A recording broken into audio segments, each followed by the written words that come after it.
Hi friends, आप लोग का CS नेवी चैनल्स में स्वागत है। आज हम बात करेंगे थ्योरी ऑफ कंप्यूटेशंस के वीडियो लेक्चर सीरीज में closures property of context free language में सब्स्टिट्यूशंस ऑपरेशंस। सब्स्टिट्यूशंस ऑपरेशंस आपका कॉन्टेक्स्ट फ्री लैंग्वेज का क्लोज्ड अंडर ऑपरेशंस होता है। इसको सम एग्जांपल्स के थ्रू चेक करेंगे और प्रूफ करेंगे कि substitutions is the closed under operations of the context free language. हमारे पास substitutions operations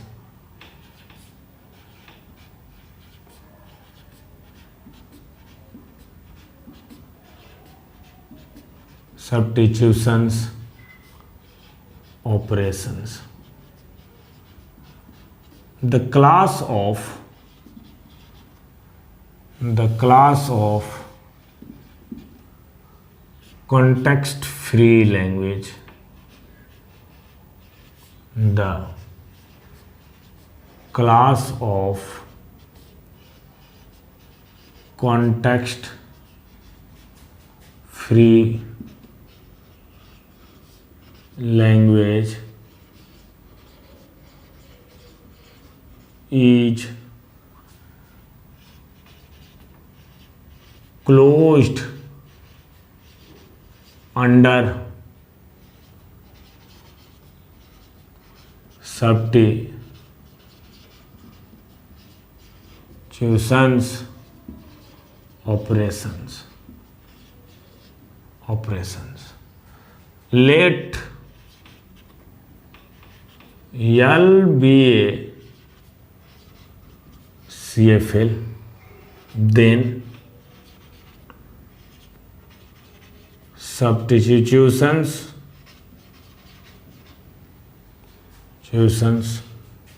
of L be a CFL. Examples जिसको हम आइडेंटिफाई कर पाएँ कि substitutions are a closed under operations.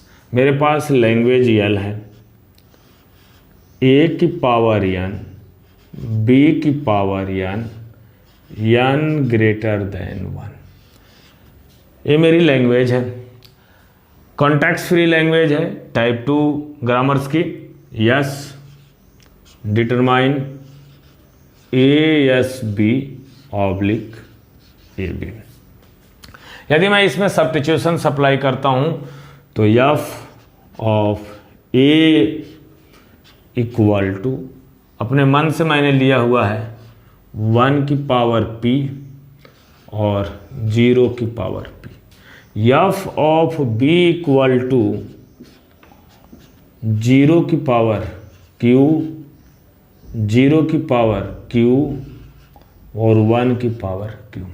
यदि मैं अपनी लैंग्वेज में सब्स्टिट्यूशंस करूं तो F of L equal to 1 की पावर P, 0 की पावर P की पावर n, 0 की पावर Q, 1 की पावर Q की पावर n और n ग्रेटर देन 1। ये हमारी सब्स्टिट्यूशंस ऑफ लैंग्वेज है। जब हमारी यह लैंग्वेज सब्स्टिट्यूशंस है तो इस लैंग्वेज का यदि हमने ग्रामर्स को राइट अप कर दिया तो मैं बोल सकता हूँ कि यह language is a closed under operations है। मतलब यह मेथड जो आपका सब्स्टिट्यूशंस ऑपरेशंस है वह क्लोज्ड अंडर ऑपरेशंस है। तो यस डिटरमाइन यम, इस पोर्शंस को मैंने यम लिया हुआ है, recursive call S N oblique M N आपका ए बी है। यम इक्वल टू, यम किसको मैंने माना है 1 की पावर P, 0 की पावर P, तो 1 M 0 epsilon. N equal to, N किसको मैंने माना है 0 की पावर Q, 1 की पावर Q, 0 n 1 इप्साइलन। आपका यह कॉन्टेक्स्ट फ्री ग्रामर इस लैंग्वेज को जनरेट करेगा। जिस तरह आप लोगों ने देखा कि substitutions language are a closed under operations of the context free language. Next topics बात करेंगे इनिट और प्रीफिक्स ऑपरेशंस। इनिट और प्रीफिक्स ऑपरेशंस। इनिट और prefix operations.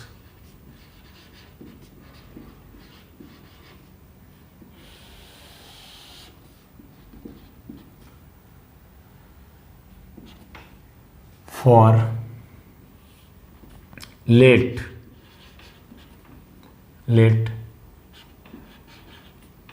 epsilon is a input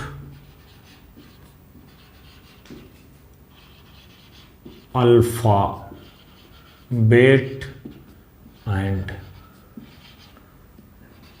W belongs to input alphabet का closures is a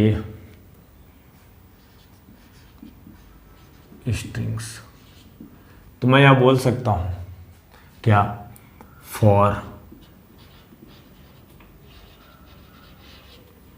for any language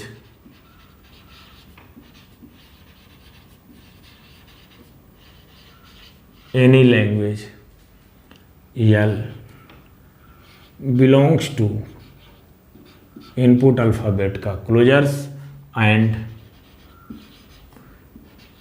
W belongs to L is a string। तो मैं बोल सकता हूं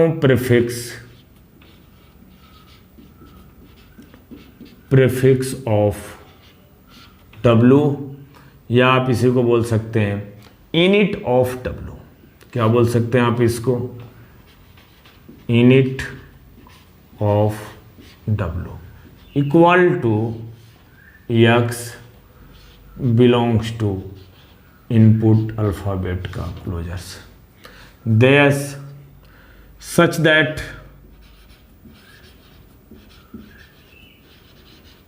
there exist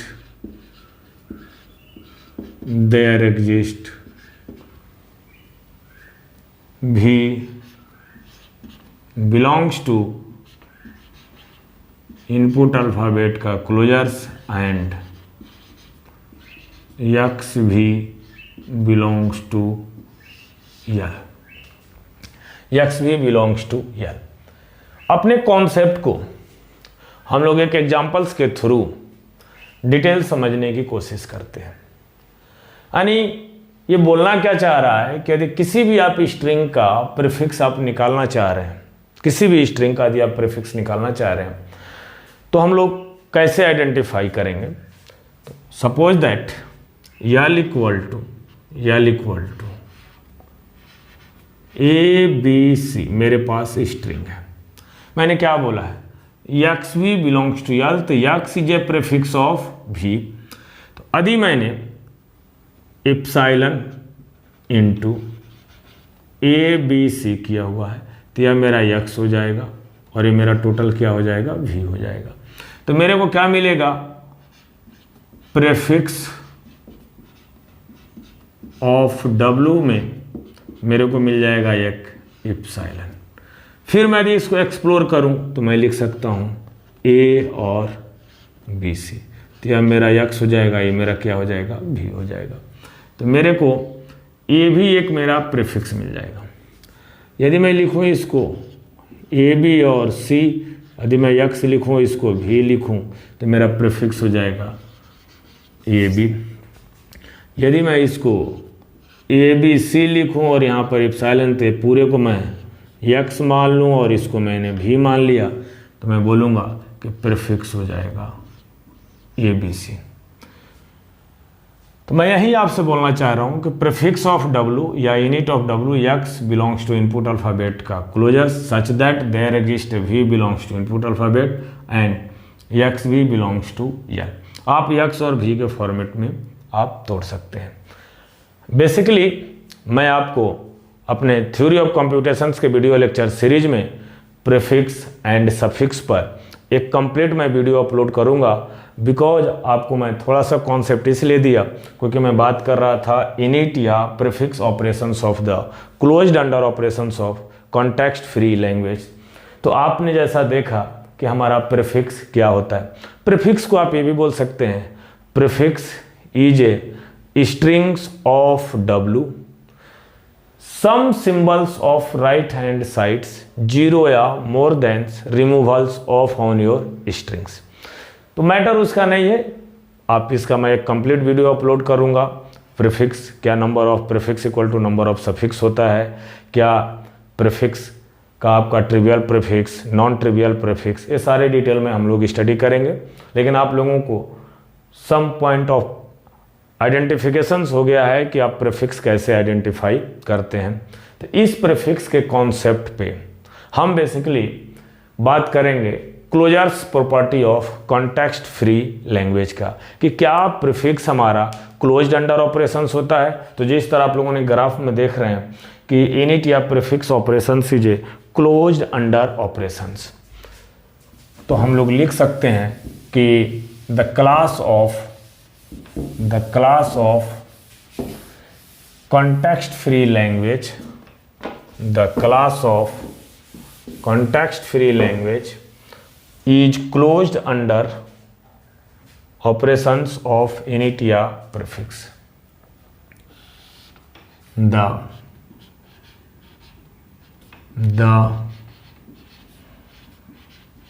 class of context free language is closed under init या prefix operations. तो मैं आपसे क्या बोलना चाह रहा हूं, let L be a CFL, then prefix of L या init of L, init of L BA is a context free language। ऐसा मैंने आपसे बोला कि the class of context free language is closed under init या prefix operations. Let L be a CFL, then prefix of L या init of L is a CFL। एक example से लेते हैं और अपने कॉन्सेप्ट को और डिटेल्स क्लियर करते हैं। L इक्वल टू A की पावर n, B की पावर n ग्रेटर देन 1। आप इसका ग्रामर क्या लिख सकते हैं, S equal to ASB oblique AB। इसी लैंग्वेज L को आप एक्सप्लोर करेंगे, n की वैल्यू 1 रखेंगे, A की पावर 1, B की पावर 1, आपको ये भी मिलेगा। n की power 2, A B B, n की power 3, triple A triple B। अब इनफाइनाइट लैंग्वेज है, तो prefix of L, prefix of L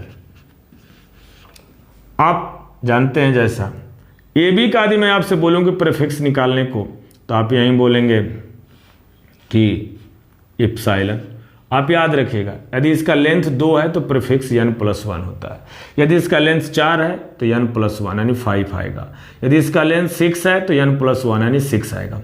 देख लेते हैं इप्सिलॉन्स, या तो a आएगा या तो ab आएगा। इसका क्या होगा, जिस तरह मैंने अभी आपको कॉन्सेप्ट सिखाया था x.v करने का, तो x is a prefix of v, epsilon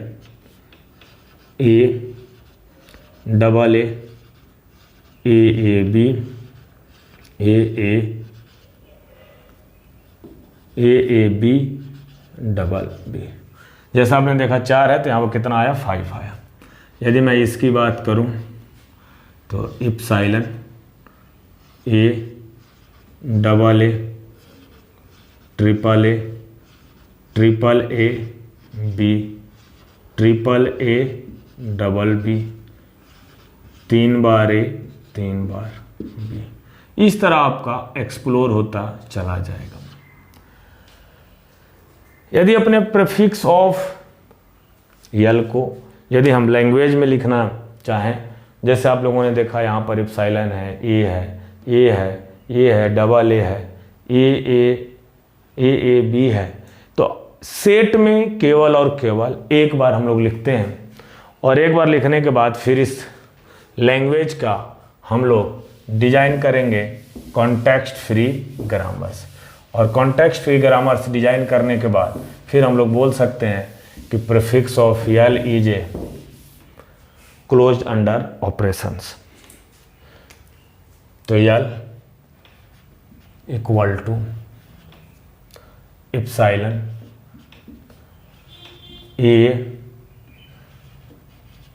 AB, epsilon A आ चुका है, double AB double A double B, epsilon आ गया है, A आ गया है, डबल A आ चुका है, triple A triple AB triple A double B triple A triple B। इस लैंग्वेज की बात करूं कॉन्टेक्स्ट फ्री ग्रामर्स लिखने के लिए, तो आप क्या लिख सकते हैं इस लैंग्वेज का कॉन्टेक्स्ट फ्री ग्रामर्स, तो आप लिख सकते हैं S equal to AS oblique ASB oblique epsilons. जैसा आप लोगों ने देखा कि यह लैंग्वेज प्रीफिक्स ऑफ यल का भी आपने कॉन्टेक्स्ट फ्री ग्रामर्स को आपने लिख दिया है। देन हम लोग यह बोल सकते हैं कि इनिट या prefix operations of the context free language are a closed under operations. Next topics right quotient of regular language study करेंगे। Right quotient of regular language means that CFL upon regular language, आपका right quotient. इस concept को study करने से पहले हम लोग study करें कि एक्चुअली राइट क्वोशेंट्स क्या होता है। तो आइए हम लोग देखते हैं राइट क्वोशेंट क्या है। अपने कॉन्सेप्ट को समझाने के लिए मैं आपको राइट क्वोशेंट का कुछ कॉन्सेप्ट बताऊंगा यहाँ पे, और राइट क्वोशेंट्स ऑफ लैंग्वेज का मैं एक डिटेल वीडियो अपलोड करूंगा अपने CS नवी चैनल्स पे। बट यहाँ पे हम लोग इस कॉन्सेप्ट को एलोबरेट करने के लिए कुछ सम बेसिक्स नॉलेज देख लेते हैं कि एक्चुअली राइट क्वोशेंट क्या होता है। Let L1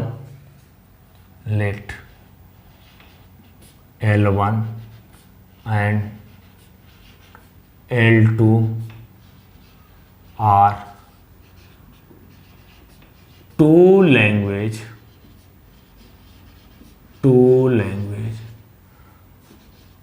belongs to a same input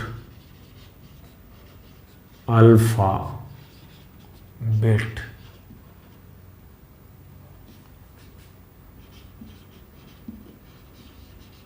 right quotient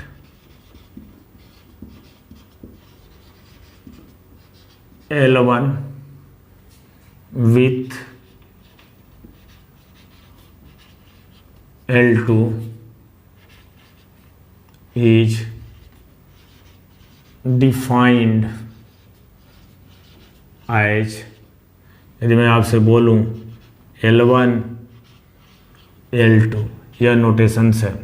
जिस तरह आप लोगों ने देखा कि CFL पान रेगुलर, तो L1 right quotient L1 with L2, इसको हम लोग स्टडी या पढ़ते हैं right quotient L1 with L2 x such that x y belongs to L1 for some y belongs to L। अब हम लोग अपने एक एग्जाम्पल्स के थ्रू इस कॉन्सेप्ट को डिटेल स्टडी करते हैं। मेरे पास एग्जाम्पल्स है L1 इक्वल टू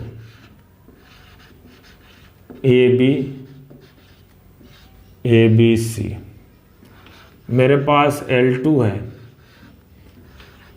ABC और B, ABC और B। यदि मुझे पता करना है L1 L2, मतलब right quotient L1 with L2, तो मेरे पास हो जाएगा AB ABC ABC of B। मैं आपको बता दूं, जब भी आपको राइट कोसेंट्स यदि आपको आइडेंटिफाई करना हो तो आप पहले L1 का जितनी भी स्ट्रिंग्स हैं, हर स्ट्रिंग्स का आप पहले सफिक्स निकाल लीजिए। मेरी बात को पहले ध्यान से सुनिए। Right quotient L1 with L2 means firstly identify the all suffix of language L1। आप L1 के सारे सफिक्स को आप आइडेंटिफाई कर लीजिए। अब बात समझिए, L1 में जो भी सफिक्स आया है वो सारे सफिक्स यदि L2 में मैच कर रहा है तो आप उस सफिक्स को रिमूव कर दीजिए। After removal of all suffix in L1 with L2, then remaining strings are called as right quotient of L1 with L2। मेरे बात क्या है कि आप L1 लैंग्वेज का सारा सफिक्स को पहले लिखिए। वह सारे सफिक्स यदि L2 में बिलोंग्स कर रहा है तो उनको आप रिमूव कर देंगे, और after removal of all suffix with L2 remaining strings are called as right quotients of L1 with L2। तो आइए हम लोग पहले इसका सफिक्स लिख लेते हैं। L1, इसका क्या होगा सफिक्स? यदि आप इसका सफिक्स लिखेंगे तो आएगा एप्सिलॉन्स, एप्सिलॉन B। आप इधर से देखते हैं एप्सिलॉन्स B। जिस तरह से मैंने बोला था आपसे x और V, तो मैं बोल सकता हूं x is a prefix of V, तो V is a suffix of x। तो एप्सिलॉन B। अब मेरा हो जाएगा यहां पर AB। एप्सिलॉन होगा लेकिन एप्सिलॉन ऑलरेडी मैंने लिखा हुआ है। आपको क्या हो जाएगा C BC और ABC। आपने सारा लिख दिया, सारा सफिक्स। अब आपका यहाँ पर क्या है A BC और B। अब ध्यान से देखें, क्या B है? यहाँ पर B है तो B को आप रिमूव कर देंगे। BC है, BC है, BC को आपने रिमूव कर दिया। आफ्टर आपके पास क्या बचा है? AB बचा, C बचा, ABC बचा। तो मैं बोल सकता हूँ कि L1 और L2 मेरे पास क्या हो जाएगा, इप्सिलॉन ए बी सी और ए बी सी। मैंने आपको इप्सिलॉन सफिक्स लिखा, मैंने नहीं कहा कि इप्सिलॉन आएगा इसमें, इप्सिलॉन को मैंने सिखाने के लिए लिखा क्योंकि मैंने इसका सारा सफिक्स पहले आइडेंटिफाई किया, लेकिन मेरा इप्सिलॉन इधर मैच कर ही नहीं रहा था। तो हमारे इस ओरिजिनल लैंग्वेज में इप्सिलॉन है नहीं, तो ए बी सी और ए बी सी। तो L1 right quotient L1 with L2 आपका क्या बन के आएगा, ए बी सी और ए बी सी। तो आई होप कि आपको राइट कोसेंट्स आपको समझ में आ गया होगा कि राइट कोसेंट हम लोग कैसे आइडेंटिफाई करते हैं, और इसी कॉन्सेप्ट के बिहाफ पे हम लोग अपनी प्रॉपर्टी को डिटेल स्टडी करेंगे, right quotients of regular language. तो आइए हम लोग इसको भी स्टडी कर लेते हैं क्या है। तो the class of context free language, the class of context free language is closed under right quotients of regular language, is a closed operations.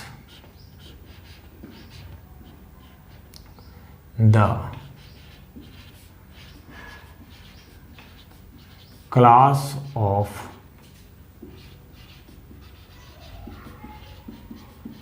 context free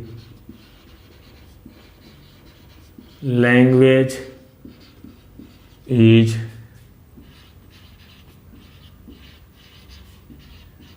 closed under right quotient of regular language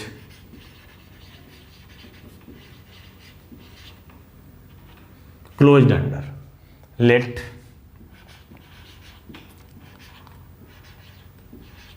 L be a CFL, R be a regular language. एक बात याद रखिएगा, दोनों language same alphabet में belongs करनी चाहिए। Then जिस तरह मैंने आपको थ्योरम में बताया हुआ है, then L by R right quotient L with regular language is a context free